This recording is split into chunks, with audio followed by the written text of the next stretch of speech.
ठेका रेता का किसका है मालूम है आपको? हाँ,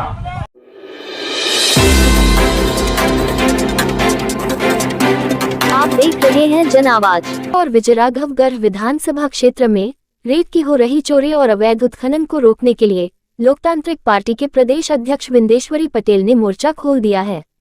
गांव में चौपाल लगाकर ग्रामीणों को जागरूक करने का भी काम कर रहे हैं, जिससे जीवनदायिनी नदियों को रेत माफियाओं से बचाया जा सके। पटेल ने तमाम ग्रामीणों को इकट्ठा कर एक सभा का आयोजन किया, जिसमें पटेल ने कहा कि आज क्या स्थिति है, नदी का पानी सूख गया है, बोर का पानी सूख गया है, कुआं सूख गए हैं, हमारा जीवन दूभर हो गया है। जब ये हो गया तब आप लोग सो रहे थे, कहाँ थे? कहते हो हमारी गंगा मैया है, तुम्हारी गंगा मैया का चीरहरण हो रहा था 10 साल से, आप सो रहे हो। इसलिए अब सोचिए चीरहरण कौन कर रहा था? आपके जिले का नेता। ठेका रेता का किसका है मालूम है आपको? तभी चौपाल में बैठे एक व्यक्ति ने जोर से कहा, संजय पाठक का।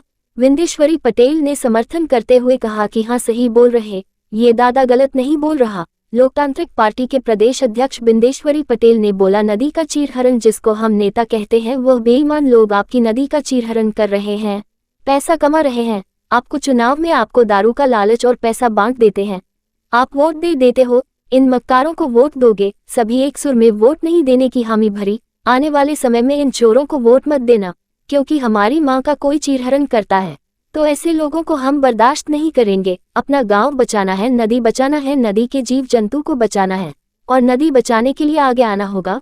रेत खनन अवैध खनन रोकना होगा। आपके नादार गांव की नदी क्या स्वीकृत है, यहाँ की खदान क्या स्वीकृत है, लेकिन मशीन लगा लगा के खोद दिया अपने गाँव को। ऐसी स्थिति में हमारा जीवन दूभर हो गया है, बोर सूख गए, घाट खत्म हो गए, नहाने कहाँ जाते हो आप लोग? ऐसी स्थिति में हमको आपको जागरूक होना होगा। साथ ही कहा कि एक बात और बोल दे, आप लोग 2 पैग ले लेते हैं तो सिकंदर हो जाते हो, तो थोड़ा सोचो। तुम पी रहे हो, अच्छा लगता है, तुम्हारा लड़का भी कल पिएगा, अच्छा लगेगा। ये सारी बातें जो पार्टी अध्यक्ष ने कही आप खुद भी सुन सकते हैं इन्हीं की जुबानी।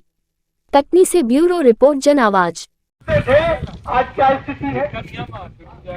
नदी का पानी सूख गया है, बोर का पानी सूख गया है, कुआं सूख गए हैं, हमारा जीवन दूभर हो गया है। सही है ना?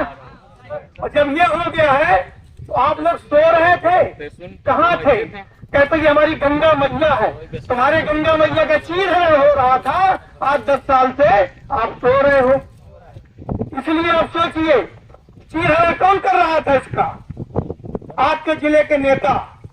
ठेका रेता का किसका है मालूम है आपको?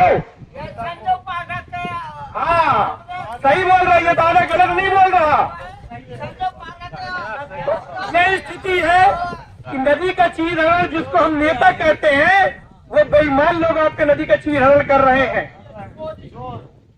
पैसा कमा रहे हैं। आपको चुनाव में दारू और लालच पैसा बांट देते हैं, आप वोट दे देते हो। इन मक्कारों को वोट दोगे?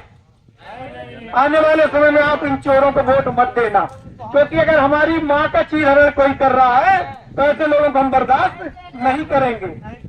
हमको अपना गांव बचाना है, नदी बचाना है, नदी के जीव जंतु बचाना है, तो नदी बचाने के लिए आगे आना होगा।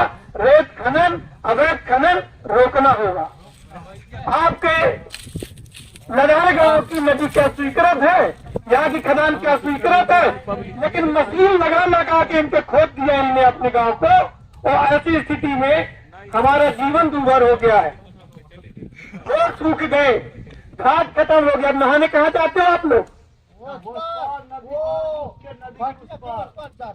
घाट खत्म हो गए। तो ऐसी स्थिति में हमको आपको थोड़ी सी जागरूक होना होगा।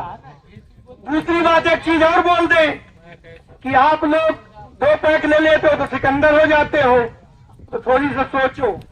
तुम पी रहे हो, अच्छा लगता, तुम्हारा लड़का भी कल पिएगा, अच्छा लगेगा? नहीं लगेगा ना?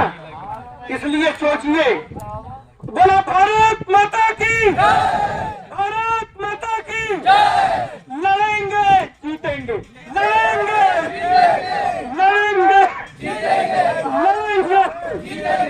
हमको लड़ना है, अपनी माँ के लिए लड़ना है, अपनी महानदी के लिए लड़ना है, अपनी महानदी के लिए लड़ना है।